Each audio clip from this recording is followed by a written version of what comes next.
What if a civilization could look at its own reflection in a slow brown river and decide so long ago that the memory has almost no floor beneath it? That death was not an ending but only a doorway, and then spend 3,000 years building in stone the proof of that quiet belief? What if the people who raised the oldest wonders still standing on the earth were not distant cold figures of legend, but farmers and scribes and bakers and mothers who watched the same sun climb over the same water, morning after morning, for longer than any nation you know has yet existed? Tonight, we will follow the long and unhurried story of ancient Egypt, from the first villages along the Nile to the last whispered prayers in a language the world would forget. Across a span of time so vast that empires we think of as ancient were, to the Egyptians, already old. We will walk through their fields and their temples, sit beside their scribes, stand at the feet of their kings, and watch a way of life rise, flower, weaken, and endure far longer than seemed possible. This is not a story of one battle or one ruler. It is the story of a whole world, patient and strange and deeply human, unfolding slowly beside a river. So let the room grow dim around you. Let your shoulders soften. Let the day you have carried settle somewhere behind you. And let this calm journey through the old world move gently at its own pace.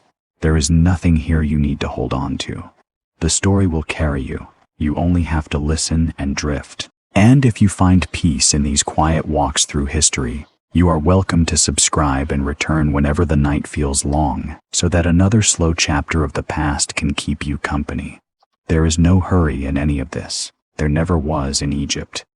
Time there moved like the river itself, wide and unhurried and sure of where it was going. To understand Egypt, we must first understand the Nile, because in a very real sense, the Nile came first, and everything else was its child. Imagine a land of almost unbroken desert, a great sea of sand, and stone stretching in every direction under an unyielding sunlit sky, a place where rain might not fall for years at a time. And through the heart of this dead land runs a single ribbon of living water, flowing north from deep in the African interior toward the Mediterranean. Thousands of miles long, narrow as a thread when seen from above. But along its banks a strip of green so vivid and so alive that the ancient Egyptians simply called it the Black Land, for the dark, rich soil the river left behind. Beyond the green lay the Red Land, the desert, home of heat, silence, and the realm of the dead. The whole of Egyptian life was pressed into that thin green line, and everyone understood, in their bones, that without the river there would be nothing at all. Every year, with a regularity that seemed almost like the breathing of a god, the Nile would flood. In the late summer, swollen by distant rains far to the south, that the Egyptians themselves never saw and never fully understood, the river would rise and spill over its banks, drowning the fields under a slow brown tide. And when the waters withdrew, weeks later, they left behind a fresh layer of silt, dark and fertile, ready to be planted. This was the great rhythm of Egyptian existence. The flood came, the flood retreated, the seed went into the wet earth, the grain rose golden in the winter warmth, and the harvest was gathered before the cycle began again. A good flood meant full granaries and quiet contentment. A weak flood meant hunger. A flood that failed for several years in a row could shake the foundations of kingdoms. The Egyptians measured their prosperity not in gold at first, but in the height of the water, and they built stone gauges along the river, called nilometers, to read the coming year's fortune in the rising line of the flood. Long before there were kings or pyramids or writing, there were people living along this river, and we can catch only the faintest glimpses of them now through the patient work of archaeology. Thousands of years before the great monuments, small communities of hunters and gatherers moved through a landscape that was, in those distant ages, wetter and greener than the desert we know today.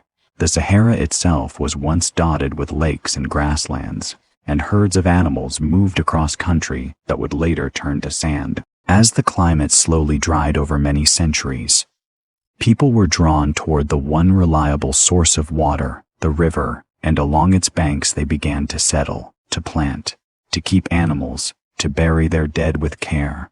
And it is in those burials more than anywhere else that we first meet the Egyptian soul. Even in these earliest graves, the dead were laid to rest with pots of food, with beads and small treasured objects, sometimes curled on their sides as if sleeping, facing the west, toward the setting sun, toward the land where they believed the dead would go. From the very beginning, these people looked at death and refused to see only an ending. They saw a journey. They packed provisions for it, as you might pack a bag for a long trip.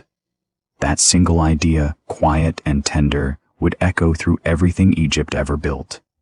The sources for these earliest ages are not written words, for writing had not yet been invented. They are broken pots and grinding stones, the post holes of vanished houses, the shapes of graves, the bones of cattle and grain preserved in dry sand. Archaeologists have given names to these early cultures based on the places where their remains were first found. Names that would have meant nothing to the people themselves.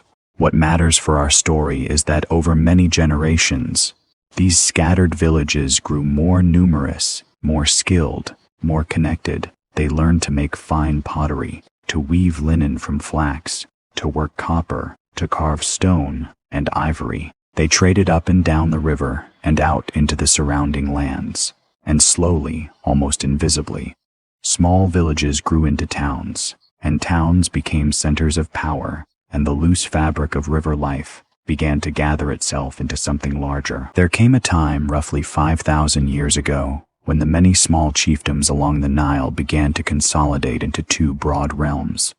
In the south, in the narrow valley where the river cut through desert cliffs, lay Upper Egypt, called Upper because it lay upstream higher along the river's course. In the north, where the Nile fanned out into a wide marshy delta before reaching the sea, lay Lower Egypt, a land of reeds and channels and scattered settlements. The two lands had somewhat different characters, different local gods, different symbols. Upper Egypt was symbolized by a tall white crown, Lower Egypt by a red one, and according to the traditions, the Egyptians themselves preserved much later, there came a moment when these two lands were joined into one, when a king of the south conquered or absorbed the north and placed both crowns upon a single head, becoming the first ruler of a united Egypt. The Egyptians remembered this unifier by several names, and the sources are genuinely tangled here, so that historians still debate exactly who this first king was, and whether the unification happened in a single dramatic act or, as seems more likely, unfolded gradually over generations. A slow knitting together of the river's communities, rather than one sudden conquest. Later tradition attached the founding to a king often called Menes, and some of the earliest royal objects we have, such as a beautifully carved ceremonial stone pallet, showing a king wearing both crowns and striking down his enemies, seem to record something of this great joining. But the truth is that the birth of the Egyptian state lies just at the edge of memory, half in history and half in myth, and we should hold our certainty gently. What we can say is that around this time, a unified kingdom emerged along the Nile, ruled by a single king who was believed to be far more than an ordinary man, and that this kingdom would endure, in one form or another, for close to 3,000 years. And so the story moves quietly forward, from villages to a kingdom, and we arrive at one of the most extraordinary features of the whole Egyptian world, the idea of the king himself. To the Egyptians, the ruler was not merely a powerful chief or a successful general. He was a living link between the world of humans and the world of the gods, a being who stood at the meeting point of heaven and earth, the well-being of the whole land, the coming of the flood, the rising of the sun, the turning of the seasons. All of this was bound up in the Egyptian imagination with the person of the king and with a concept they called mat. Mat is one of those words that does not translate cleanly, but it meant something like truth, balance, order, rightness, the proper way things ought to be. It was the opposite of chaos. The king's supreme duty was to uphold Mata, to keep the delicate order of the cosmos from sliding back into the disorder from which it had come. When Egypt was strong and just and prosperous, Mati was upheld. When Egypt fell into famine or civil war, it was because Mati had faltered. This quiet, deep idea, this sense that the universe was fundamentally ordered, and that human beings and their rulers had a sacred duty to maintain that order, ran beneath Egyptian civilization like an underground spring, and it gave their world a stability and a confidence that lasted for millennia. With unification and kingship came another invention, one that would shape all of human history, though the Egyptians who developed it could not have known it. They began to write. The earliest Egyptian writing appears around the time of unification, in the form of small labels, tags, and inscriptions, and it developed into the beautiful and intricate system we call hieroglyphs, a script of tiny pictures, birds and reeds and eyes and water and human figures, that could record the sounds and meanings of their language. Writing was, at first, closely tied to the state and to religion. It was used to record ownership, to count grain and cattle and workers, to name kings, to inscribe prayers upon tomb walls. The people who mastered it, the scribes, became a small and privileged class. For learning to read and write those hundreds of signs took years of patient study, and most Egyptians never learned to do it at all. A scribe could rise in the world. A scribe did not have to labor in the fields under the blazing sun or haul stone or serve in the army. One later Egyptian text, written to encourage a young student, praises the scribe's life above all others precisely because it spared a person the crushing physical toil that was the lot of nearly everyone else. To sit in the shade with a reed pen and a sheet of smooth papyrus, forming the elegant signs, was to hold a kind of quiet power. That papyrus, by the way, was itself a gift of the river. Along the marshy edges of the Nile grew tall reeds of the papyrus plant, and the Egyptians learned to slice the inner pith into thin strips, lay them crosswise, press and dry them into smooth sheets, and join those sheets into long rolls. Upon these they wrote their accounts and their stories, their prayers and their letters and their spells for the afterlife. Papyrus was light, durable in the dry Egyptian climate, and could be produced in great quantity, and it became one of Egypt's exports to the wider world. Much of what we know of ancient Egypt survives because of this humble river plant, and the dryness of the desert sand, which preserved the fragile written word across thousands of years. In wetter lands, such records would have rotted away entirely. In Egypt, the same climate that made the desert deadly also made it a great keeper of memory. Now let us step, for a moment, out of the world of kings and scribes and into the ordinary lives that filled the Green Valley, because it is easy, when speaking of ancient Egypt, to see only the golden masks and the towering monuments, and forget that the vast majority of Egyptians were farmers, people who lived close to the soil and close to the river, whose days were governed by the flood and the harvest and the simple, unending work of keeping a family fed.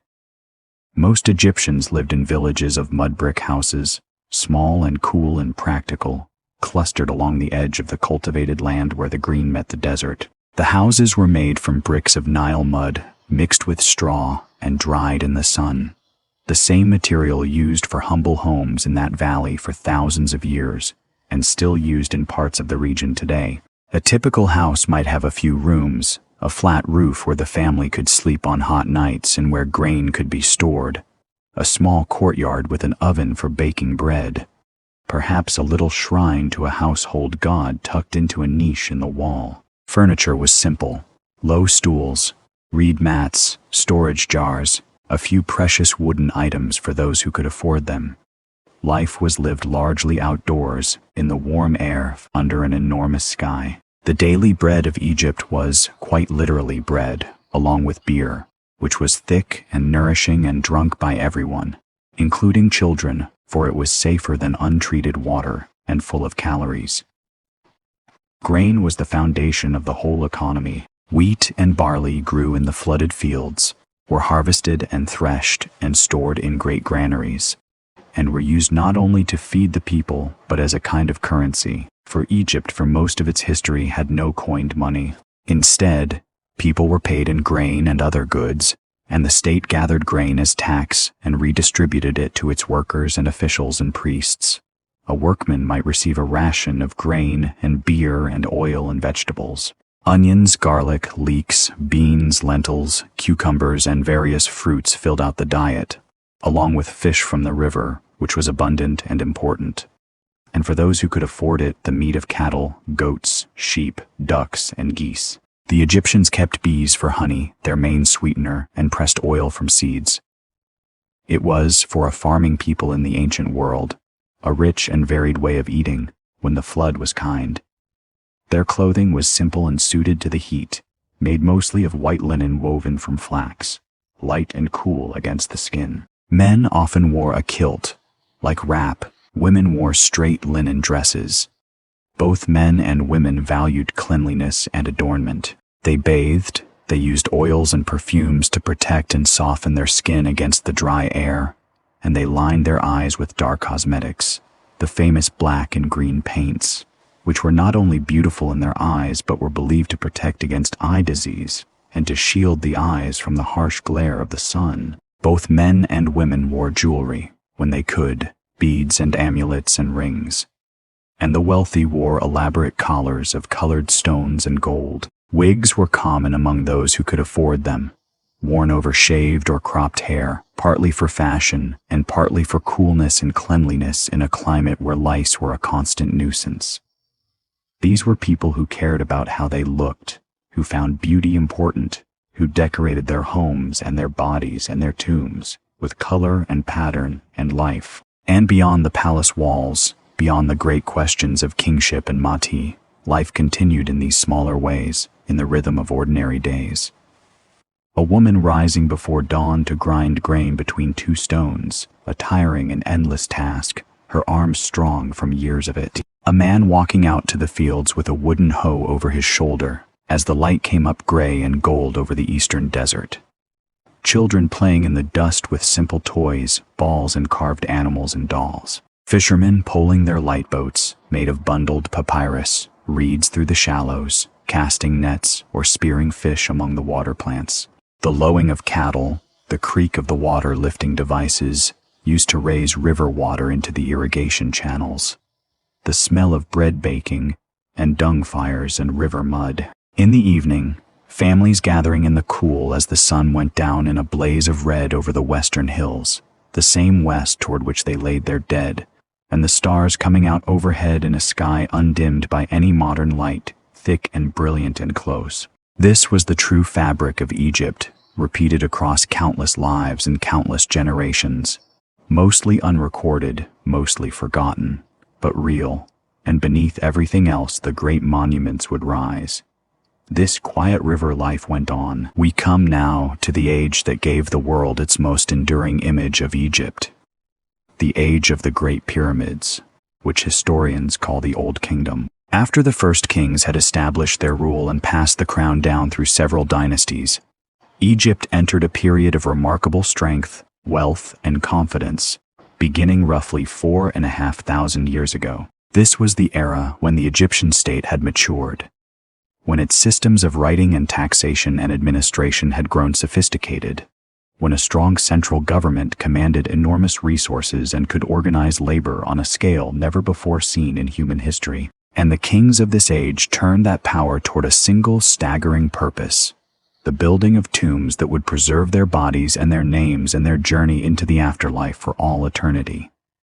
The idea did not begin with the smooth-sided pyramids we picture. It began with a step. A king named Djoser, who reigned in this early period, employed a brilliant official named Imhotep, a man so gifted, so celebrated as an architect and thinker and healer, that later generations of Egyptians would remember him as almost divine, and would eventually worship him as a god of wisdom and medicine, one of the very few commoners ever to be so honored. Imhotep designed for his king a tomb, unlike anything before it, a great structure of stone, rising in 6 enormous steps, like a vast staircase reaching toward the sky. This step pyramid, built at a place called Saqqara, still stands today, and it marks a turning point, the moment when the Egyptians began to build in cut stone on a monumental scale, the moment when the pyramid was born. The stepped shape may have been meant as a stairway for the king's spirit to climb toward the heavens and join the eternal circling of the stars. From that first stepped mountain of stone, Egyptian builders reached higher and refined their art across a few generations, learning, experimenting, sometimes failing. One king built a pyramid whose angle had to be changed partway up, so that it rises steeply and then suddenly bends to a shallower slope, giving it a strange bent profile that still puzzles and delights those who see it. It seems the builders grew worried that the original steep angle would prove unstable and adjusted their plan as they went.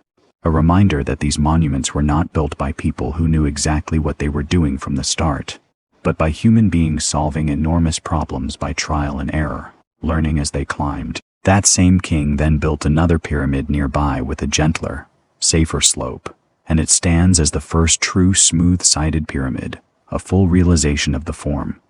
And then, at a plateau called Giza, on the edge of the desert overlooking the river, near where the modern city of Cairo now spreads, the pyramid reached its ultimate expression. There, a king the Greeks would later call Chups, but whom the Egyptians called Khufu, raised the greatest of them all, the Great Pyramid, a structure so vast that for more than 4,000 years it remained the tallest building made by human hands anywhere on Earth. It was built from over 2 million blocks of limestone, some weighing many tons, cut from quarries, hauled, lifted, and fitted together with a precision that still astonishes engineers today. Its sides were once cased in smooth white limestone that would have blazed in the sun, visible for miles, a mountain of light on the edge of the desert. Beside it, later kings of the same family raised 2 more great pyramids and carved from a single outcrop of rock the enormous figure of the Sphinx, a reclining lion with a human face, gazing eternally east toward the rising sun. Together, these monuments form one of the most recognizable landscapes on the planet, and they were already ancient, already objects of wonder and pilgrimage, when the civilizations we usually think of as classical, Greece and Rome, were only beginning. How were they built? This question has fascinated and puzzled people for thousands of years, and it has attracted more than its share of wild and fanciful answers. But the honest truth, drawn from archaeology and from the study of the sites themselves, is at once simpler and more impressive than the fantasies. They were built by Egyptians. They were built by human hands, organized on a massive scale by a wealthy and confident state. For a long time it was imagined that the pyramids were raised by vast armies of enslaved people driven under the whip, an image that owes more to later legend than to evidence. What archaeology has revealed instead, near the pyramids of Giza, are the remains of the workers' own settlement, their bakeries and breweries, their living quarters, their tombs. The bodies found in those workers' cemeteries show signs of hard physical labor, of healed injuries carefully treated, of a diet that included meat. These were not disposable slaves worked to death, but organized crews of Egyptian laborers, skilled builders and seasonal workers, many of them ordinary farmers who came to work on the king's monument during the flood season, when the fields lay underwater and there was no farming to be done. They were housed, fed, given beer and bread, cared for when hurt, and buried with honor near the great work they had raised. To build the pyramid was, it seems, a national undertaking, a way in which the whole of Egypt participated in the sacred task of securing the king's eternal life, and through his eternal life, the stability and order of the entire land. Think, for a moment, of what it must have been like to be one of those workers, arriving at Giza as the flood waters spread across the valley behind you, joining the thousands laboring on the plateau. The dust and the heat, the endless work of dragging the sledges laden with stone up the great ramps, the calls of the overseers, the singing that surely helped the crews keep rhythm as they pulled, the smell of the bread baking in the vast bakeries that fed the workforce, the growing mountain of stone rising a little higher each season, until at last it caught the light of the sun and threw it back across the whole valley. To work on such a thing must have been exhausting beyond our imagining, and yet also perhaps a source of deep pride, a chance to be part of something that would outlast every person who touched it, a mountain built to defeat time itself. And in a sense, they succeeded, for the pyramids are still here, still standing on the edge of the desert, long after the names of nearly everyone who built them have been lost. The pyramids were more than tombs.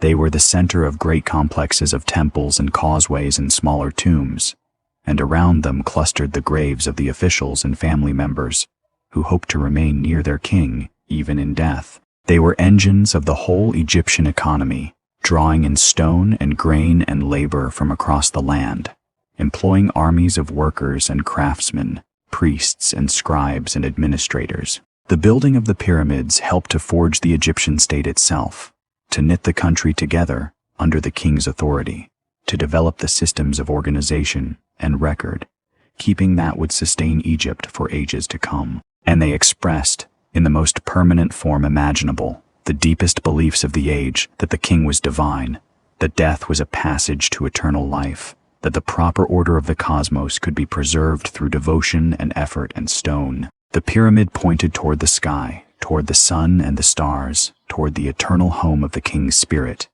It was a prayer made of mountains. Yet even the greatest confidence contains within it the seeds of its own change, and the very effort of building such monuments placed enormous strain upon the land. And so the story moves onward quietly, as it always does, and we must follow the fortunes of the Old Kingdom past its shining height, and into the shadows that gathered slowly at its close, as the long afternoon of that first great age of Egypt began, almost imperceptibly, to fade. As the centuries of the Old Kingdom rolled on, the towering confidence that had raised the pyramids began, very gradually, to settle and shift in ways that no one living through them would have recognized as decline. The kings who followed the great pyramid builders continued to rule from the northern capital of Memphis, a city near the meeting point of Upper and Lower Egypt, ideally placed to govern both halves of the land. Memphis was one of the great cities of the ancient world, a place of temples and palaces and workshops and busy river harbors, home to the worship of the creator god Ptah, patron of craftsmen and builders. From here, the machinery of the Egyptian state reached out along the river, gathering taxes, organizing labor, appointing officials, administering justice in the king's name. For a long time, this system worked with remarkable smoothness, and Egypt enjoyed generations of stability and prosperity, such as few societies before or since have known. But beneath the surface, power was slowly changing hands. To govern a land as long and thin as Egypt, stretched out over hundreds of miles of river valley, the kings relied on regional governors, officials who administered the provinces called nomes, into which the country was divided. In the early Old Kingdom, these governors were firmly the king's servants, appointed and rotated and buried near the royal pyramids as a sign of their devotion. But over time, as the state matured and the kings grew perhaps less personally commanding, these provincial rulers began to accumulate power of their own. They started to build fine tombs in their own home provinces rather than clustering near the king. They began to pass their offices down to their sons, so that governorships became hereditary, family holdings rather than royal appointments. Slowly, quietly, without any single dramatic break, the balance of power drifted away from the center and out toward the provinces, and the once absolute authority of the king began to thin and disperse across the land like water soaking into sand. At the same time, the sheer cost of the Old Kingdom's grandeur was mounting. Every great monument, every temple, every royal foundation had to be endowed with land and resources to support the priests who served it and the rituals that sustained it forever. Generation after generation, more and more of Egypt's wealth was tied up in these permanent religious endowments, locked away from the crown, so that the kings who came later commanded less than their ancestors had. The very piety and permanence that made Egypt strong also over centuries drained the treasury that made kingship powerful. None of this was visible as a crisis. It was the slow accumulation of small changes, the kind of quiet unwinding that a society barely notices from within, each generation assuming that the world it knew would go on as it always had. And then, into this gradually weakening structure, came a blow that no king could command and no official could tax: the failure of the river itself. The evidence is complex, and historians continue to weigh it carefully, but it seems that around the end of the Old Kingdom, the climate shifted, and the annual floods of the Nile, upon which absolutely everything depended, grew unreliable. For years, perhaps for decades, the flood may have come weak or failed to come at all. leaving the fields dry and the granaries empty. In a land where the difference between plenty and famine was written in the height of the water, a run of low floods was catastrophic. Later Egyptian texts, written after these troubled times, remembered them with a kind of horror, speaking of hunger so severe that the ordinary order of life broke down, of the poor rising up, of the rich brought low, of a world turned upside down. We must read such texts with care, for they were written partly as warnings and partly as lament, and they may exaggerate for effect. But behind them lies a real memory of hard years, of a time when the great machine of the Egyptian state faltered, because the river that fed it faltered first, weakened from within by the drift of power to the provinces and the draining of royal wealth. And struck from without by famine and failing floods, the unified kingdom that had built the pyramids came apart. It did not fall in a single battle or a single terrible night. It dissolved. The central authority of the king simply ceased to hold, and Egypt fragmented into a patchwork of local powers, each provincial governor ruling his own stretch of the river, sometimes cooperating, sometimes fighting his neighbors over land and water and cattle. Historians call this troubled age the first intermediate period, a time between the great kingdoms, a time when the unity of Egypt was lost, and the land was divided against itself. For the Egyptians who believed so deeply in Matis, in cosmic order upheld by a single divine king, this fracturing was more than a political inconvenience. It was a kind of spiritual catastrophe, the intrusion of chaos into a world that was supposed to be eternally ordered, and it left a deep mark on their imagination. Yet, even in this age of division, we should not imagine a total collapse of everything. This is one of the quiet truths that runs through all of history, and it is worth pausing on as the night settles around us. When great orders fall, ordinary life very often continues underneath. The farmer still went out to his fields when the flood, weak as it was, at last drew back. The mother still ground her grain and baked her bread. The potter still turned his wheel. The weaver still worked the loom. In some ways, this period of local rule even gave more prominence to ordinary people and local traditions. For with the great centralized state broken, art and religion became more varied, more regional, more personal. Provincial workshops produced their own styles. Ideas about the afterlife, once reserved for the king and the highest nobles, began to spread down through society, so that ordinary people, too, came to hope for a blessed eternity, a democratization of the world beyond death. The failure of kings, in a strange way, opened the doors of eternity a little wider. Out of hard times came a subtle deepening of what it meant to be Egyptian, a sense that dignity and hope in the face of death belonged not only to god-kings but to everyone who lived and labored beside the river. In time, out of this fragmented landscape, two great centers of power emerged and grew, one in the north and one in the south, and they came inevitably into rivalry over who would reunite the land and restore the proper order of things. The southern power, based at a city called Thebes, far up the river, would prove the stronger, and after a long struggle a Theban king succeeded in defeating his northern rivals, and once more joining Upper and Lower Egypt under a single crown. This reunification opened the second great age of Egyptian civilization, which historians call the Middle Kingdom. To the Egyptians themselves, it must have felt like the return of the sun after a long darkness, the restoration of Mahat, the healing of a wounded world. The chaos was over. The land was whole again. The rhythm of ordered life, blessed by a rightful king, could resume.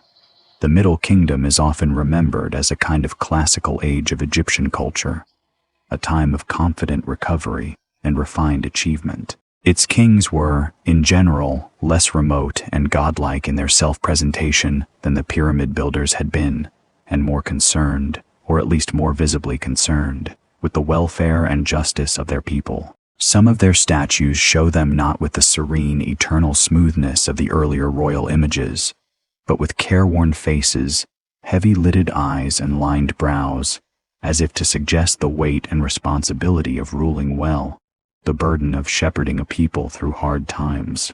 Whether this reflected genuine humility or a new kind of royal image-making, it speaks to a shift in how kingship understood itself after the trauma of collapse and division. The king was still divine, still the upholder of order, but he was also, in a new way, a caretaker, a shepherd of his people, responsible for their protection and their bread. This was also a great age of Egyptian literature. And here we touch something wonderfully human. For the Middle Kingdom produced stories and poems and reflections that Egyptians would treasure and copy for centuries afterward, using them to teach their children to read and to think. There were tales of adventure, like the story of a sailor shipwrecked on a marvelous island inhabited by a great and kindly serpent, a story of loss and wonder and safe return. There were tales of a man wrongly forced into exile who wanders foreign lands for years, longing all the while to return home to Egypt so that he may be buried in his own soil.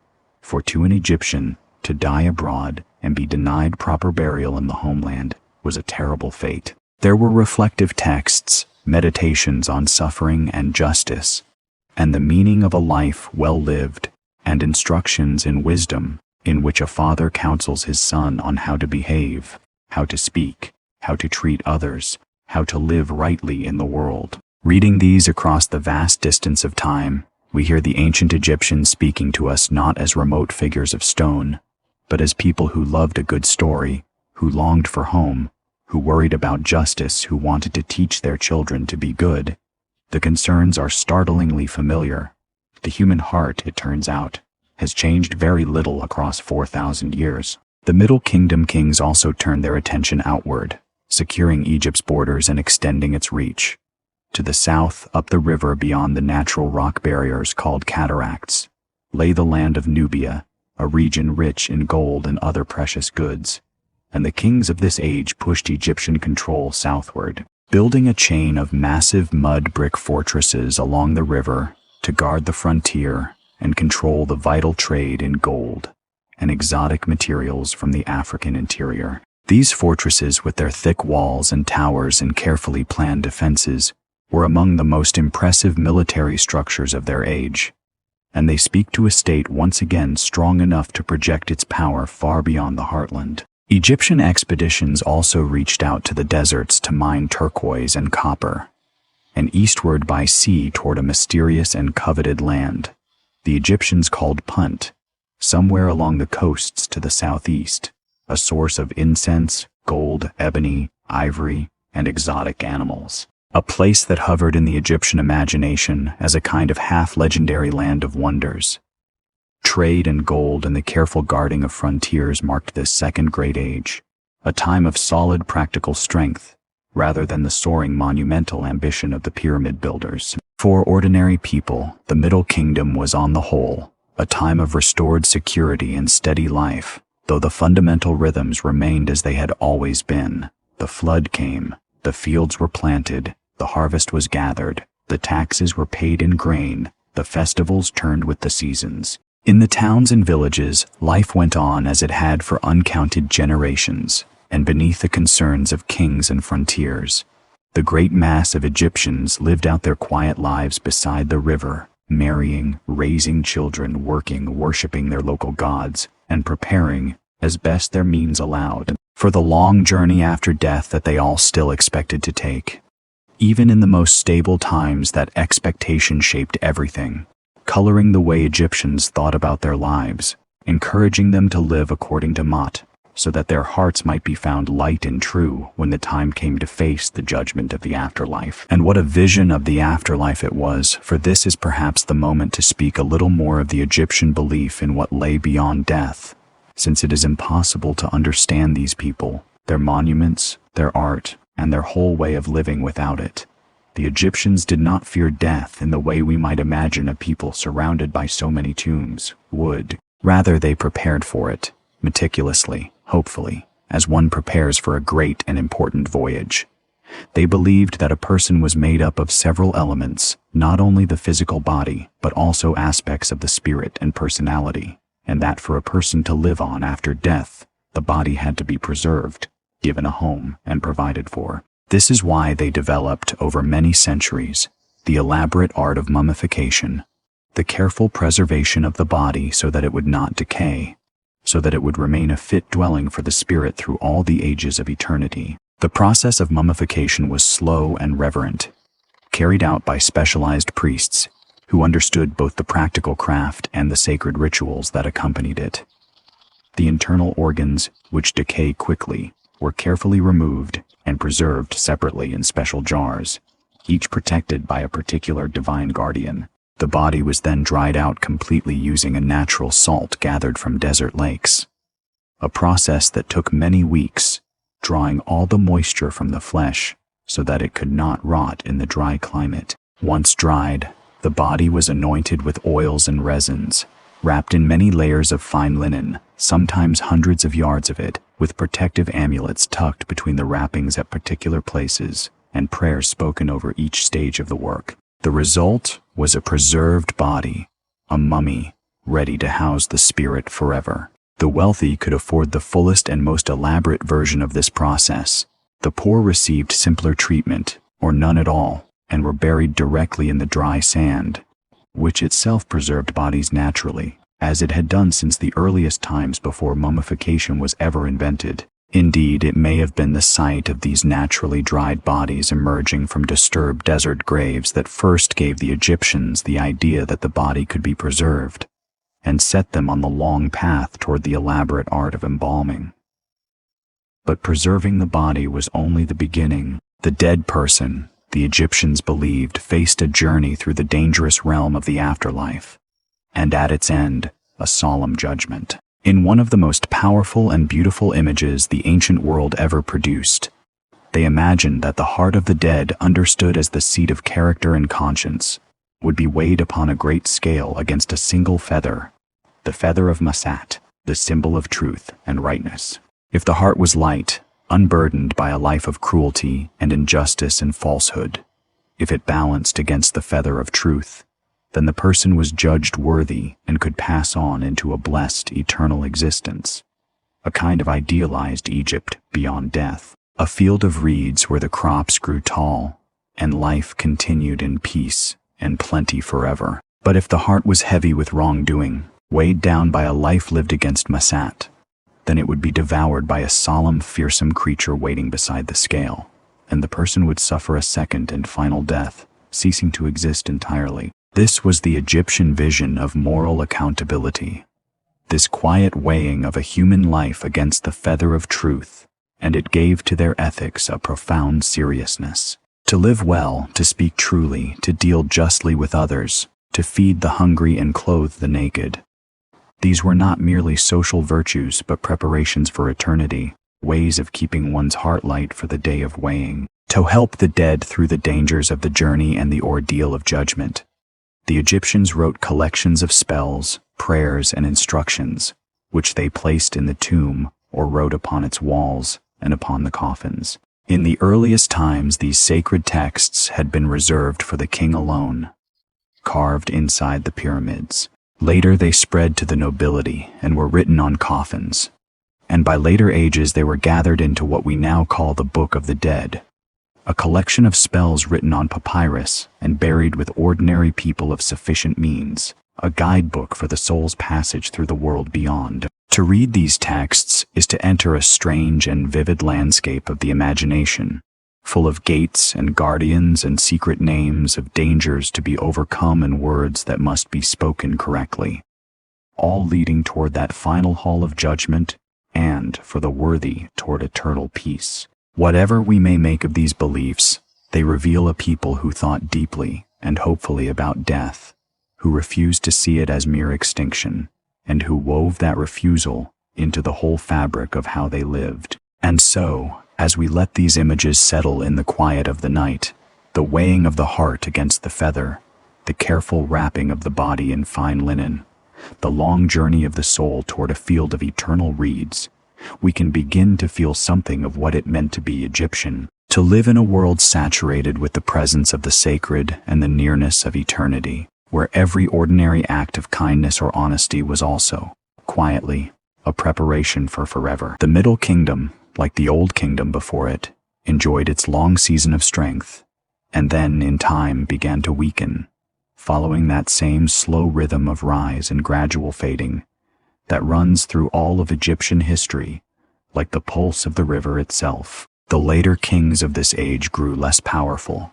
the central authority once again began to loosen, and Egypt drifted for a second time toward fragmentation and uncertainty. But this time, the challenge that came was different from anything Egypt had faced before, for it came not only from within, from the familiar unwinding of central power, but from without, from foreign peoples who entered the land, and for the first time in its long history, took control of a large part of it. Over many years, peoples from the lands to the northeast, from the regions of the eastern Mediterranean and beyond, had been migrating gradually into the fertile delta of northern Egypt, settling there, trading, blending into the population. Egypt had always been a magnet for those living in the harder lands around it, for the river valley was rich and its granaries full.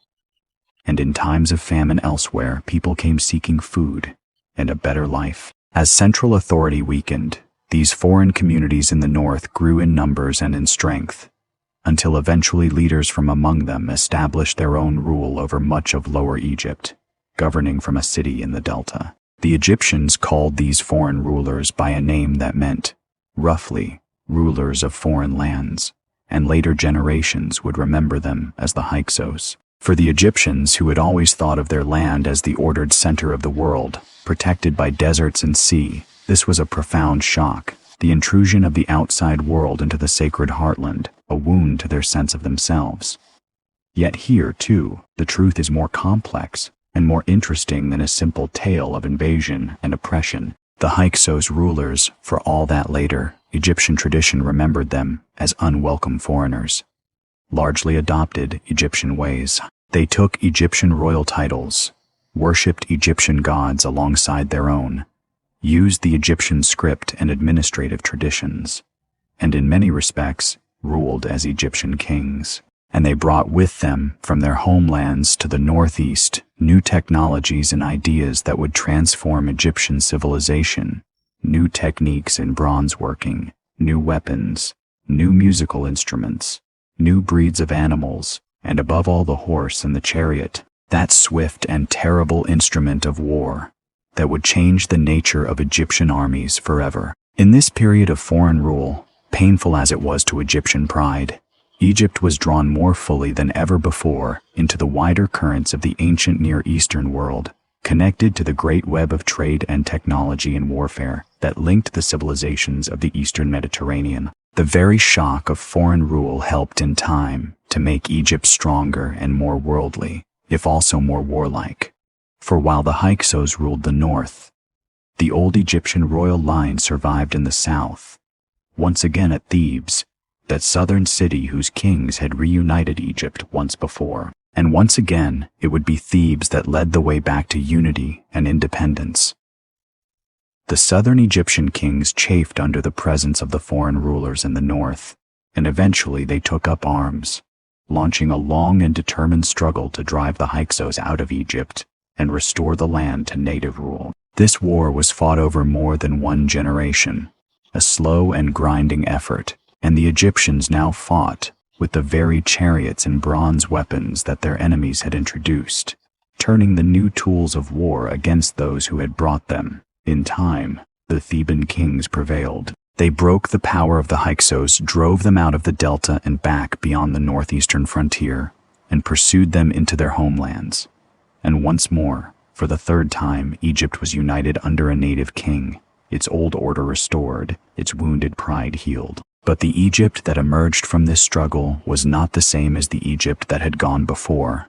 It had been transformed by the trauma of foreign rule and by the long war of liberation. It had learned painfully that its deserts and seas were not an impassable wall, that the outside world could reach in and seize the sacred land, and it resolved never to let that happen again. From this determination, and from the new military technologies the Egyptians had absorbed, would come the third and greatest age of Egyptian power, an age when Egypt would no longer be content to guard its own valley behind its natural defenses, but would march outward, building an empire that reached far beyond the river, into the lands of the north and the south, an age of conquest and gold and glory, of the most famous kings and queens in all of Egyptian history.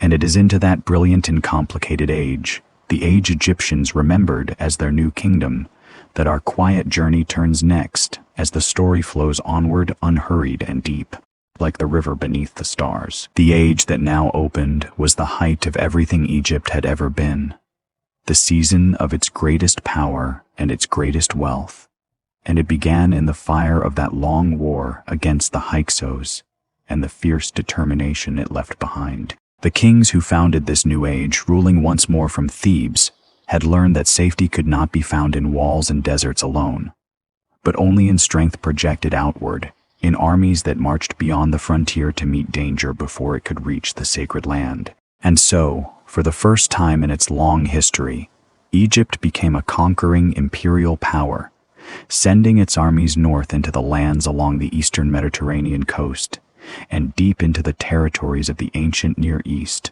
and south, far up the river, into Nubia and beyond. The kilted farmer soldiers of earlier ages gave way to a professional army equipped with bronze weapons, and the swift chariots the Hyksos had introduced. And Egypt's borders were pushed outward until the land the Egyptians controlled or dominated stretched from deep in Africa to the edge of the great powers of the north. This was the world of the new kingdom, and its capital city of Thebes, far up the river in the south, grew into one of the most magnificent cities the ancient world had ever seen, a place of such splendor that its fame would echo down the centuries. Here rose the enormous temple complexes dedicated to the great god of the age, Amun, whose priesthood grew immensely wealthy and powerful on the gifts of conquering kings. The temple of Karnak, built and expanded over many generations by king after king, each adding his own halls and pylons and obelisks and avenues, became the largest religious structure ever raised by human hands.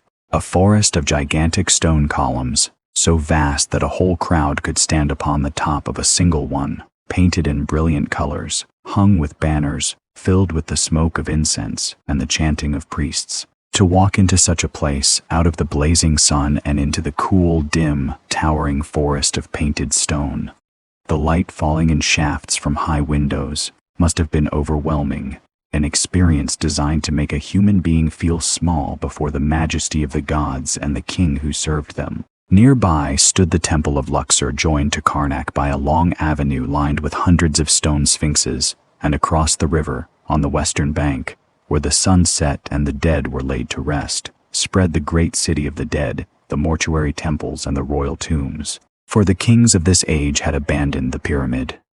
The great pyramids of the Old Kingdom, for all their grandeur, had proven impossible to protect. Their very size announced to every thief the presence of the treasures buried within, and over the centuries nearly all of them had been broken into and robbed. The kings of the New Kingdom, wiser and warier, chose a different path. They ordered their tombs to be cut deep into the rock of a remote and desolate valley in the western hills across the river from Thebes, a place we now call the Valley of the Kings, hidden away in the desert, guarded by its very obscurity, watched over by a natural pyramid-shaped peak that rose above it. There, in the heart of the mountain, teams of skilled workers, living in their own dedicated village nearby, carved out long descending corridors and burial chambers, and decorated them with the sacred texts and images that would guide the king through the afterlife, painted in colors so vivid that in some tombs they remain bright and fresh even now, thousands of years later, in the darkness where they were meant never to be seen by living eyes. And here we find one of the most human and revealing corners of the whole Egyptian world. For the workers who cut and decorated these royal tombs lived together in a special village. And because the dry desert preserved so much, we know more about the daily lives of these ordinary craftsmen than about almost any other group of ancient people anywhere. We know their names. We know the names of their wives and children. We have their letters, their laundry lists, their records of who was absent from work and why. And the reasons are wonderfully human. One man absent because he was brewing beer, another because his wife was ill, another because he was simply feeling unwell, or arguing with his wife, or attending a festival. We have their private quarrels and their lawsuits, their loans and their debts, their prayers and their curses. We even have, from these workers, the record of what may be one of the first organized labor strikes in human history. when the men who cut the tombs of kings laid down their tools and refused to work because their rations of grain had not been delivered on time, sitting down in protest until they were paid what they were owed. Think of that quiet moment, so far removed from the golden masks in the towering temples, ordinary working men hungry and angry that their pay was late, refusing to move until justice was done. Across all the distance of time, we recognize them completely. They were people exactly like us, with the same needs, the same frustrations, the same insistence on being treated fairly. And they carved the eternal houses of god-kings by day and went home to their families and their troubles and their small pleasures at night. This great imperial age produced the most famous rulers in all of Egyptian history.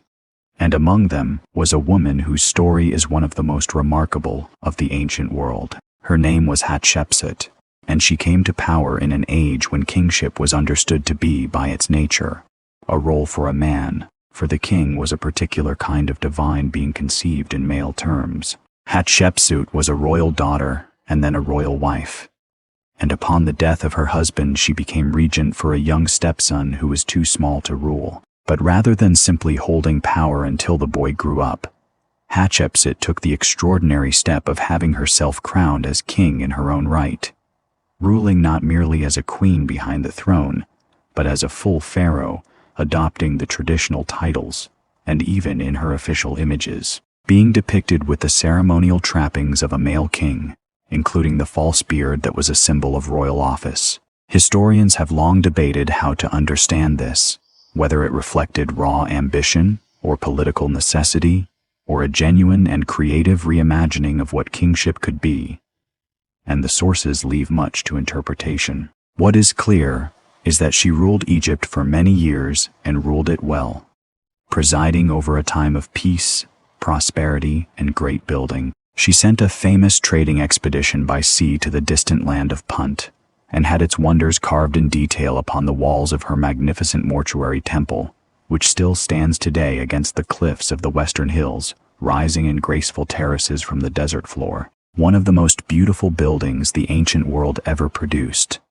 That a woman ruled as pharaoh over the greatest power of her age, and ruled successfully, is one of the quiet astonishments of Egyptian history. There is a sadness in her story too, for after her death, someone, most likely the stepson who at last came into his own power, ordered her images and inscriptions defaced, her name chiseled from the monuments, her memory attacked as if to erase the fact that she had ever ruled. Historians still argue about why this was done, whether from personal resentment, or from a desire to smooth over the disruption of the normal male succession, or for reasons of political legitimacy that we can no longer fully recover. Whatever the cause, the attempt to erase her was ultimately unsuccessful, for enough survived, hidden and overlooked, that her story could be pieced back together thousands of years later.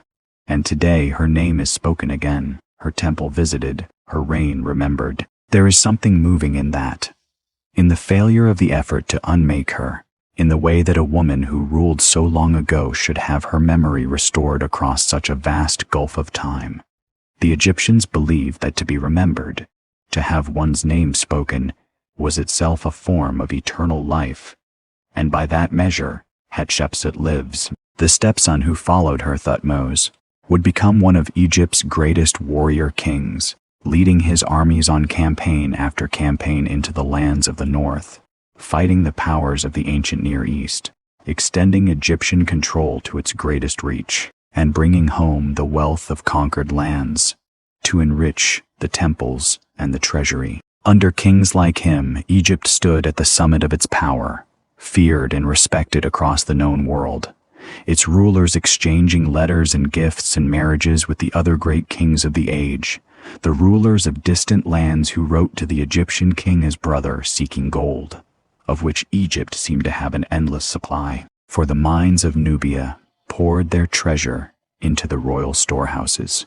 This was the great age of Egyptian internationalism, when the powers of the ancient world formed a kind of club of kings, corresponding in a shared diplomatic language, trading, intriguing, and occasionally warring, and Egypt was among the mightiest of them all. And then, into this golden and stable age, there came a king unlike any before him, a ruler who attempted something so radical, so strange, so contrary to everything Egypt had believed for thousands of years, that his reign stands out as one of the most extraordinary episodes in all of ancient history. His name, at first, was Amenhotep, but he would change it.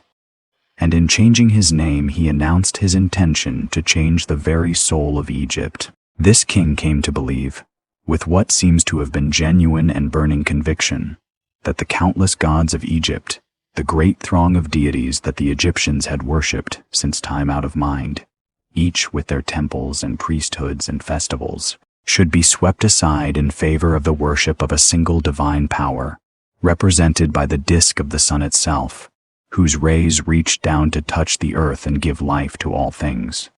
He called this power the Aten, the sun disk, and he proclaimed it the one true God above and beyond all others. To pursue this vision, the king changed his own name to Akhenaten, meaning something like one who is beneficial to the Aten.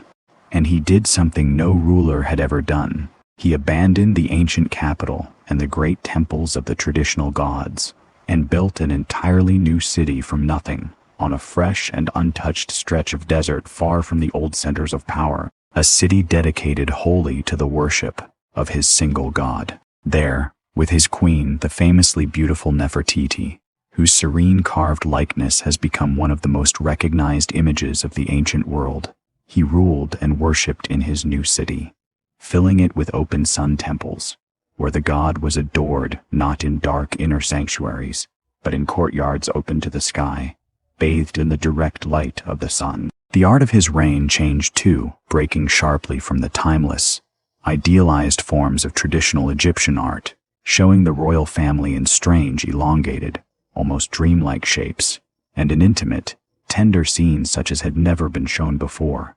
The king and queen playing with their children, embracing, sharing quiet moments of family life beneath the rays of their god. Whatever else may be said of Akhenaten, his reign produced some of the most hauntingly beautiful and unusual art Egypt ever made. But his revolution went against the deepest currents of Egyptian life, against the ancient gods that ordinary people loved and depended upon, against the powerful priesthoods whose wealth and influence he attacked, against the very sense of continuity and order of Ma'at that lay at the heart of the Egyptian world. He seems to have neglected the affairs of the wider empire while absorbed in his religious vision, and the letters that survive from this period show frontier officials and allied kings pleading for help from an Egyptian court that had grown distracted and slow to respond. When Akhenaten died, his revolution died with him swiftly and almost completely.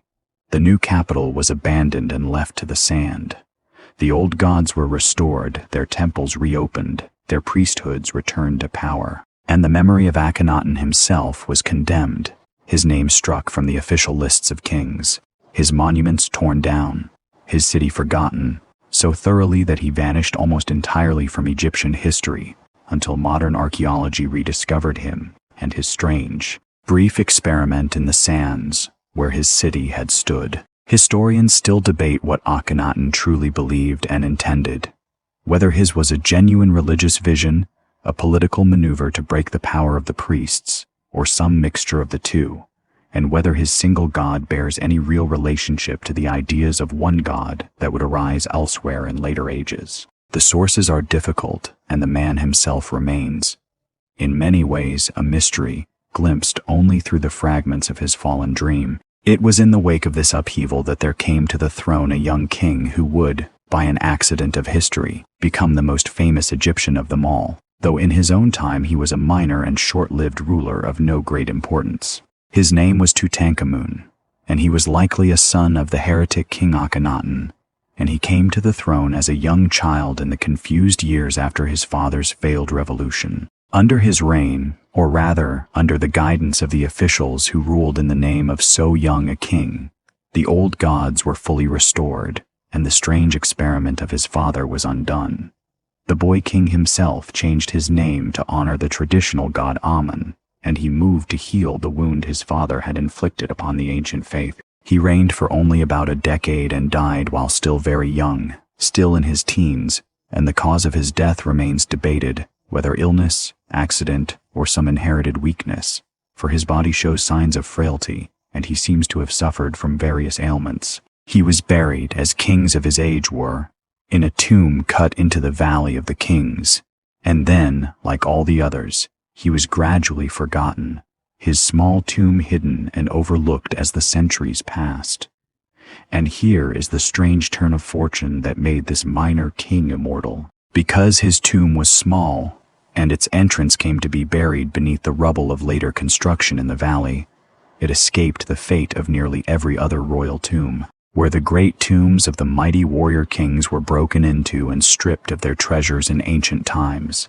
The little tomb of the unimportant boy king lay hidden and almost untouched for more than 3,000 years, until it was discovered in the early 20th century, its treasures very largely intact, filling chamber after chamber with a dazzling abundance of gold and precious objects, furniture and chariots and weapons and jewelry, and at the heart of it all the young king himself, his mummy resting within nested coffins of gold, his face covered by the magnificent golden mask that has become perhaps the single most recognizable object from the entire ancient world. The wealth found in the tomb of this minor king staggered the world, and made people wonder at the almost unimaginable treasures that must have filled the plundered tombs of Egypt's truly great rulers. And so, by the sheer chance of being small enough and obscure enough to be forgotten and thus preserved, a young king who mattered little in his own time became, across the gulf of 30 centuries, the most famous face of ancient Egypt, his golden mask gazing out with its calm, eternal eyes at millions who come to look upon it. There is a strange and gentle irony in this, in how the great are stripped and forgotten, while the small and overlooked are preserved, and in how a boy who died so young should be granted, through the accident of survival, the very immortality of remembrance that all the Egyptians so deeply craved. After the confusion of the heretic king and the boy who followed him, order was restored more firmly by a series of strong rulers, and Egypt entered its final period of great imperial power under a line of warrior kings, several of whom bore the name Ramesses.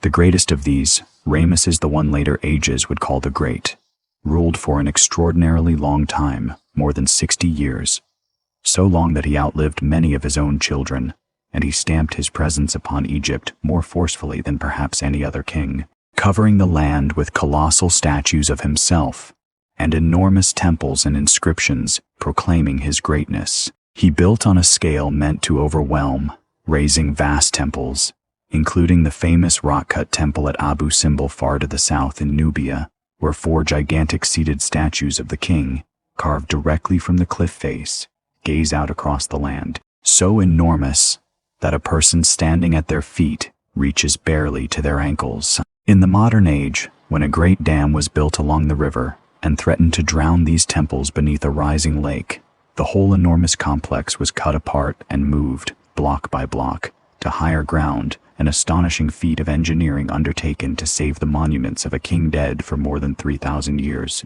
A quiet testimony to how the ancient wonder still commands our care. This great king fought a famous war against a rival empire from the north, and the two armies met in a huge battle involving thousands of chariots, a clash that the king celebrated on his temple walls as a mighty victory, though modern historians, reading between the lines and comparing the sources, suspect the battle was in truth more of a costly and unresolved draw than the triumph he proclaimed. What followed the battle, however, was genuinely remarkable and enduring, for after years of costly warfare, the two great powers made peace, and the treaty they concluded, preserved in copies from both sides, is one of the earliest peace treaties in human history, whose full text survives. An agreement between two mighty empires to end their fighting, respect each other's borders, and come to one another's aid, sealed with mutual oaths before their gods. There is something quietly hopeful in that, in the sight of two ancient powers after all their proud boasting of conquest, choosing at last to lay down their arms and bind themselves with promises of peace. A reminder that even in the age of warrior kings, the longing for an end to war was real and could sometimes prevail. But the age of Ramesses the Great was, in a sense, the last full flowering of Egyptian imperial power, the final brilliant afternoon before the long, slow dusk. The kings who came after struggled against mounting difficulties.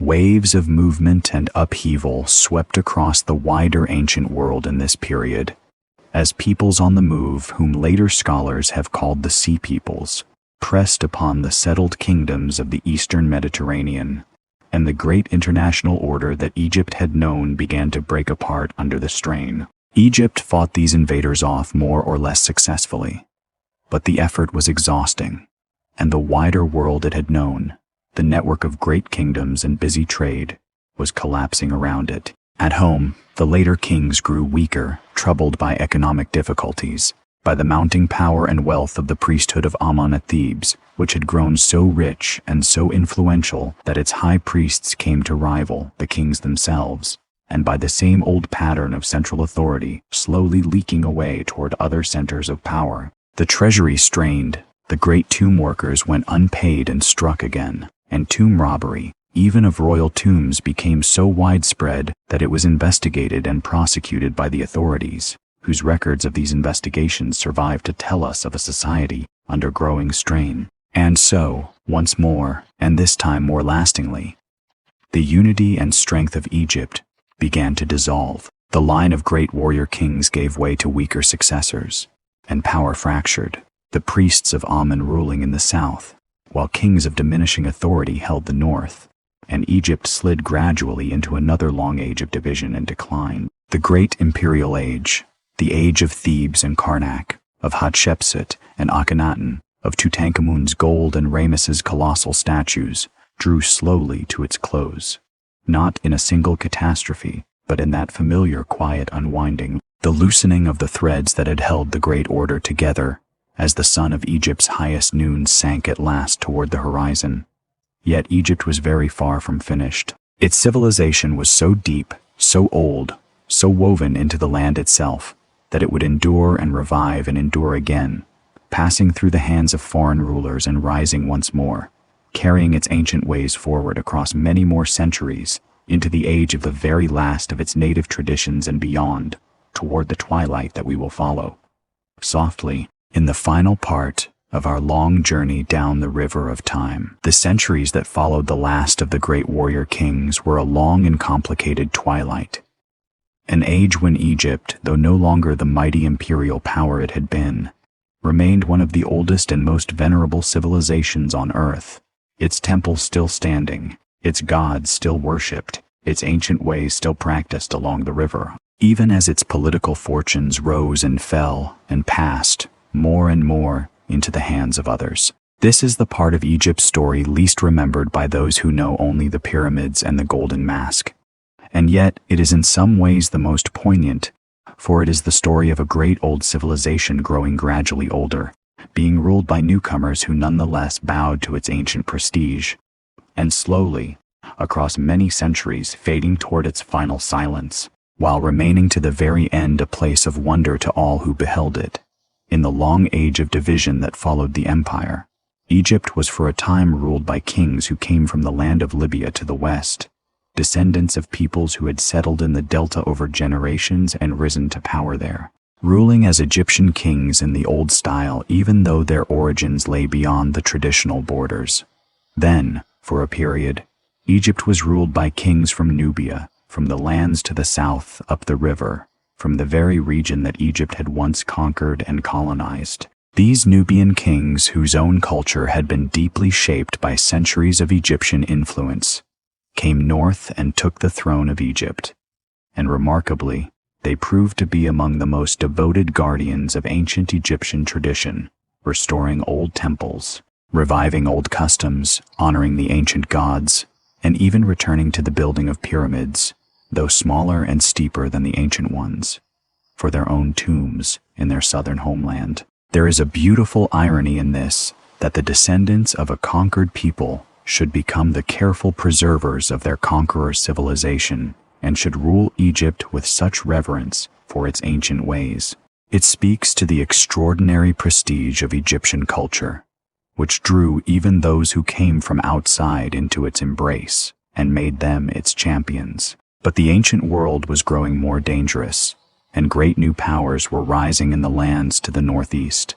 Mighty empires wielding armies larger and more terrible than anything Egypt had faced before. First came the Assyrians, a fierce and powerful empire from the north, who invaded Egypt and for a time brought even this ancient land under their sway, sacking the great city of Thebes itself, an event that sent a shock through the whole ancient world, for Thebes with its temples and its treasures had seemed almost eternal. The Assyrian domination did not last, and Egypt recovered a measure of independence under a new line of native kings, who presided over a graceful revival, a period when Egyptian artists and scribes deliberately looked back to the glories of the Old and Middle Kingdoms, copying the styles and texts of those ancient ages, as if the whole civilization had become conscious of its own great antiquity and sought to honor it, to reach back across 2,000 years to the pure forms of its youth. It was a kind of renaissance, a loving backward glance,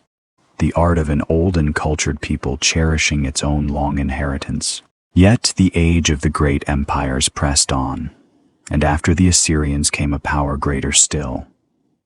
The empire of Persia, which under its kings conquered much of the known world, and in time swallowed Egypt too, making it a province of a vast realm ruled from far to the east. The Persians governed Egypt as one part of their enormous empire, and though Egyptian life and religion continued, the land was no longer its own master. The Egyptians rebelled against Persian rule more than once, struggling to regain their independence, and for a brief final period they succeeded, and native Egyptian kings ruled the land for the last time in its long history, the very last of the pharaohs of Egyptian blood. But this final independence was brief and fragile, and the Persians returned and reconquered the land. And so it happened that when a new conqueror came, a young king from the north whose armies would sweep away the Persian Empire entirely, many Egyptians welcomed him not as an oppressor, but as a liberator from Persian rule. That young conqueror was Alexander of Macedon,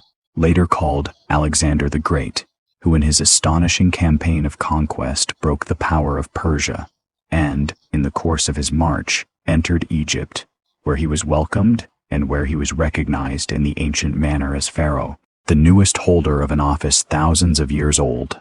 Alexander made a famous journey through the desert to consult a renowned oracle of the god, the Egyptians and Greeks associated with Amun, at a remote oasis, and there, tradition holds, he was greeted as a son of the god, a divine ruler in the old Egyptian understanding of kingship, and Alexander founded, on the Mediterranean coast, where the western edge of the delta met the sea, a new city that would bear his name, Alexandria, a city destined to become one of the greatest of the entire ancient world, a shining center of learning, commerce, and culture, where the wisdom of Egypt and Greece and the whole Mediterranean would mingle. Alexander himself did not stay, but marched on to further conquests, and died young, far away, and his vast empire was divided among his generals. Egypt fell to one of them, a Macedonian Greek named Ptolemy, who took the land as his own and founded a dynasty that would rule Egypt for the next 3 centuries, the last dynasty of the pharaohs, a line of Greek kings and queens ruling over the ancient land of the Nile. The age of the Ptolemies was a strange and fascinating blending of 2 great civilizations. These Greek rulers governed Egypt from the glittering new capital of Alexandria, a thoroughly Greek city in its language and its culture, and yet they presented themselves to the Egyptian people in the ancient manner, as pharaohs building temples to the old gods in the old styles, being depicted on temple walls in traditional Egyptian dressmaking offerings to the ancient deities, honoring the age-old ways even as they lived, at court, as Greeks. Many of the best preserved temples that visitors admire in Egypt today, temples that look thoroughly ancient and Egyptian, were in fact built during this late Greek period, raised by these foreign kings in devoted imitation of the ancient tradition. So deep was the prestige of Egyptian religion, and so shrewd was the Ptolemies' understanding that to rule Egypt, one must honor its gods. The 2 cultures ran side by side, sometimes mingling, sometimes remaining apart, the Greek world of Alexandria and the timeless Egyptian world of the temples and the villages along the river, and Alexandria itself became a wonder of the age. Here the Ptolemies built the famous Library of Alexandria, an institution dedicated to gathering all the knowledge of the known world, collecting scrolls by the hundreds of thousands, drawing scholars from every land to study and to teach. A great center of learning where mathematics and astronomy and medicine and geography and literature flourished as never before. Here scholars calculated the size of the earth with remarkable accuracy, studied the stars, edited and preserved the great texts of the past. And here too rose the famous lighthouse of Alexandria, an enormous tower on an island at the mouth of the harbor, its fire guiding ships safely to port across the dark sea, one of the wonders of the ancient world, so magnificent that its very name became a word for lighthouse in many languages. Alexandria was a city of many peoples, Greeks and Egyptians and many others besides, all mingling in its harbors and markets and streets, a great cosmopolitan crossroads where the ancient world's peoples and ideas met and mixed. The dry facts of decline and foreign rule should not blind us to the brilliance of this late age. For Egypt in its long twilight was still a place of astonishing achievement, still a beacon drawing the world toward its light. But the Ptolemaic dynasty, like all the dynasties before it, weakened over the generations, torn by family strife, by rebellion, and by the growing shadow of a new and rising power to the west, the mighty Republic, and then Empire of Rome. As Rome grew ever stronger, extending its power across the whole Mediterranean world, the kingdoms of the East, including Egypt, fell increasingly under its influence, becoming caught up in Rome's ambitions and its internal struggles. And it is here, at the very end of the long line of pharaohs, that we come to the last and most famous of them all, a ruler whose name has echoed through all the centuries since, the last pharaoh of Egypt, Cleopatra. Cleopatra was a Greek queen of the Ptolemaic line, descended from that general of Alexander who had taken Egypt 3 centuries before, and she was, by all accounts, a woman of formidable intelligence, learning, and political skill. Unlike most of her Greek predecessors, she is said to have learned the Egyptian language, the first of her dynasty to trouble to do so, and she presented herself to her people as a living embodiment of the ancient traditions, as the goddess queen of Egypt in the age-old manner. She came to the throne in a time of great danger, when Egypt's independence hung by a thread and the shadow of Rome lay heavy across the land, and she understood that the survival of her kingdom depended upon navigating the treacherous currents of Roman power. She formed alliances with the most powerful men of Rome, first with Julius Caesar, and later with Mark Antony, seeking through these connections to preserve Egypt's independence and her own throne, and to secure the future of her children and her dynasty. For a time, allied with Antony, she stood at the center of the struggle for control of the entire Roman world, but the tide of history was against her. Her fortunes and Antony's became bound together, and when Antony was defeated by his rival, the man who would become the first Roman emperor, in a great sea battle, the cause was lost. Antony died, and Cleopatra, facing the end of everything she had fought to preserve, unwilling to be led captive through the streets of Rome in her conqueror's triumph, chose to end her own life. The manner of her death has become one of the most famous stories of the ancient world, later tradition holding that she died from the bite of a venomous snake. Though the sources are not entirely certain, and historians continue to discuss what truly happened in those final hours. What is certain is that with her death, the last independent dynasty of Egypt came to an end. Egypt, the oldest kingdom in the Mediterranean world, the land that had been ruled by pharaohs for 3,000 years, passed under the direct rule of Rome, becoming a province of the Roman Empire, valued above all for its grain, which fed the great city of Rome across the sea. The long line of the pharaohs, stretching back across the ages to the very dawn of the kingdom, to the first king who joined the two lands, ended at last, after 3,000 years, with a Greek queen who had loved her adopted country and fought to save it, and who chose death over the loss of everything she had known. And so Egypt became Roman. and the ancient civilization entered its final gentle fading. For a time under Roman rule, the old ways continued. For the Romans, like the Greeks and the Persians and the Nubians before them, respected the enormous antiquity of Egyptian religion and left the temples standing and the priests at their duties, and Roman emperors, too, had themselves depicted on temple walls as pharaohs in the ancient style. The last echo of that ancient office, now held by rulers who had never even seen the land. Egyptian gods spread out across the Roman world, worshipped in temples as far away as the city of Rome itself, and beyond, so that the deities of the Nile found devotees across the whole Mediterranean. For a while, the old religion, so unimaginably old, lived on within the new order, a river of ancient belief still flowing quietly beneath the surface of a changed world. But time, in the end, closed over the old ways as gently and as surely as the flood once closed over the fields. A new faith was spreading through the Roman world, the faith of Christianity, and it took deep root in Egypt, in the great city of Alexandria, and out along the river and into the desert, where Egyptians seeking a life of prayer and solitude went out to live as hermits and monks, founding a tradition of monastic devotion that would shape the whole history of the Christian world. As the new faith grew, the old religion of the pharaohs slowly faded, its temples eventually closed, its rituals abandoned, its gods no longer worshipped, and with the old religion went the old knowledge for the sacred hieroglyphic writing, which had been used for more than 3,000 years, was bound up with the temples and their priesthoods. And as those faded, the ability to read and write the ancient script was gradually lost, until at last there was no one left alive who could read the writing of the pharaohs. The final known inscription in the old sacred script was carved, and then silence. The signs remained, covering the temple walls and the monuments and the tombs, the birds and the reeds and the eyes in the water, still beautiful, still eloquent, but now utterly mute.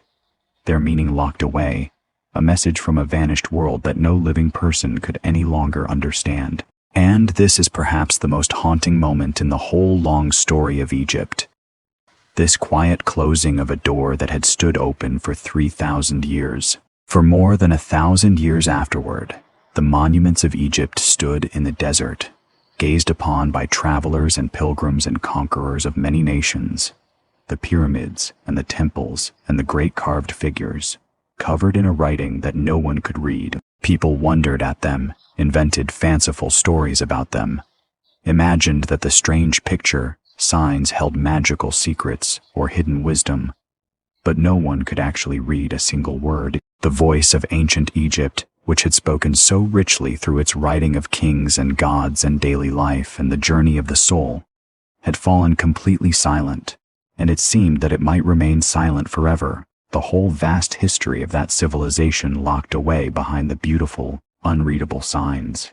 That the voice of Egypt speaks to us again at all is due to one of the great intellectual achievements of the modern age, the deciphering of the ancient script, and it turned upon a single remarkable object. When a French military expedition came to Egypt at the very end of the 18th century, soldiers repairing a fort near the town of Rosetta in the Delta uncovered a slab of dark stone inscribed with writing, and this stone, which we now call the Rosetta Stone, bore the same message carved 3 times over, in 3 different scripts, in the ancient Egyptian hieroglyphs, in a later everyday Egyptian script, and crucially in Greek, which scholars could still read. Here at last was a key, a single text in a known language set beside the same text in the lost writing of the pharaohs. Scholars from several countries labored over the puzzle for years, and it was at last a brilliant French scholar named Jean-François Champollion who had devoted his life to the study of ancient languages and had learned the later form of Egyptian preserved in the language of the Egyptian Christians, who broke through and understood how the ancient writing worked, that it recorded the sounds of the language and not merely ideas. And so, letter by letter, sign by sign, the lost script gave up its secret. After more than 1,000 years of silence, the voice of ancient Egypt could be heard again. The birds and the reeds and the eyes upon the temple walls began, once more, to speak. And what they said and continue to say is the story we have followed tonight.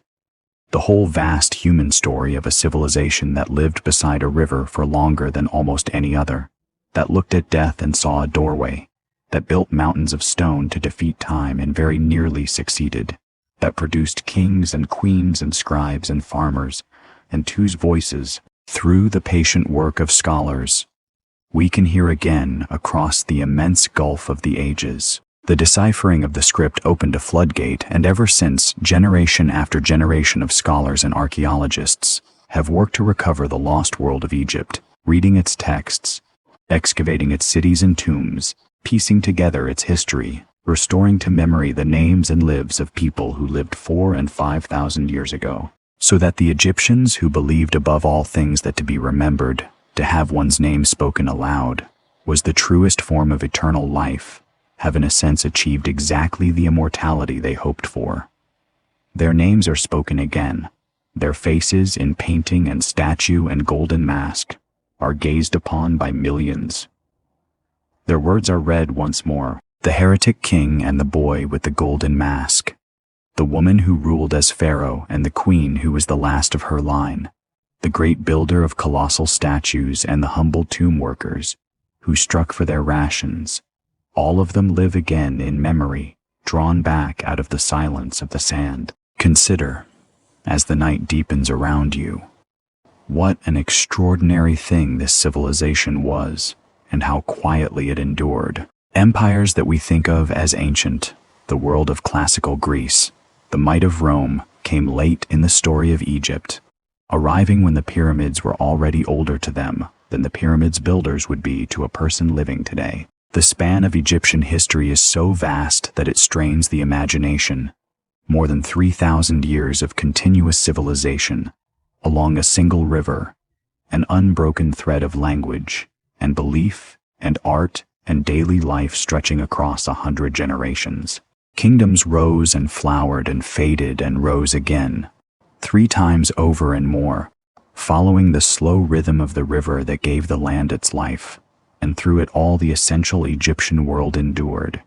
The flood and the harvest, the temples and the tombs, the belief in order and in the journey beyond death, the deep and patient continuity of a people who lived so close to the eternal that they built their whole civilization around the hope of eternal life. And beneath all the grandeur of kings and monuments, it was always, in the end, a human story, the story of people not so different from ourselves, who woke to the light over the water and went out to their work, who ground their grain and baked their bread and drank their beer, who loved their children and mourned their dead, who quarreled and laughed and prayed and hoped, who lined their eyes against the sun and wore their jewelry and cherished their small treasures, who longed for home when they were far away, who wanted to be treated justly and to be remembered when they were gone. When we look upon the golden mask of the young king, or stand at the feet of the colossal statues, or walk through the towering forest of painted columns, it is easy to be overwhelmed by the majesty and the strangeness of it all. But the truer wonder, perhaps, is the ordinary humanity that lies beneath, the recognition that across 5,000 years and all the vast distances of culture and belief, these were people, and their hopes and fears were, at heart, our own. The Nile still flows as it has always flowed north toward the sea, though it no longer floods each year, for a great dam now holds its waters in check. The pyramids still stand upon their plateau at the edge of the desert, catching the last light of the setting sun as they have done for 4,500 years, and will, perhaps, for ages yet to come. The temples still rise beside the river, their painted columns and carved walls still telling their ancient stories to those who come to read them now. The tombs in their hidden valley still hold their painted walls, bright in the darkness, and the voice of Egypt, once silenced for 1,000 years, speaks again, telling us of a world that was, of a people who lived and died beside the river and looked toward eternity, and who have, through memory, in some quiet measure, reached it. So let the story rest here now, in the deep quiet of the night, as the last light fades from the old stones and the river runs on beneath the stars, patient and dark and sure, carrying the memory of everything it has seen down toward the sea. The kings are gone, and the scribes and the farmers and the tomb workers are gone, and the great processions and the festivals and the chanting in the temples are long since fallen silent. But the stones remain, and the words remain, and the names, spoken softly again after all this time, remain. And that, in the end, was all they ever truly asked for, to be remembered, to have their story told, to not be entirely lost. Rest now, and let the old river carry you gently into sleep, as it has carried so many, for so long, beneath the same ancient and patient stars.